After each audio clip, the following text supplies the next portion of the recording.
আসসালামু আলাইকুম এভরিওয়ান, আশা করি কি অবস্থা সকলেই ভালো আছেন। তো আজকের ব্লগটি হলো যে আপনারা দেখতেই পাচ্ছেন আমি মাঝ রাস্তায় হাঁটতেছি, মানে আমাদের বাজারে যাব আর কি।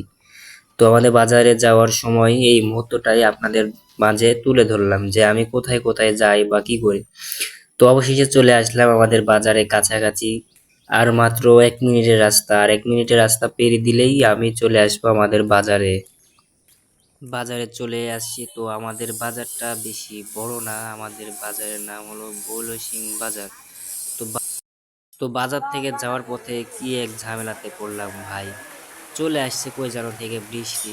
তো বৃষ্টিতে থেকে ভিজতে ভিজতে বাসায় আসতে আসতে দেখতেছি ও মা, গাছে সবগুলো আম পড়ে আছে। তো কি করব, আমি কিছু ভেবে না ভেবে আমি গাছে চলে গেলাম যে আম কুড়াচ্ছি। তো আম কুড়ে আসছি।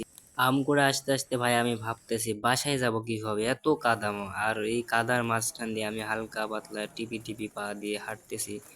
তো হাঁটতে হাঁটতে অবশেষে চলে আসছি বাসাতে।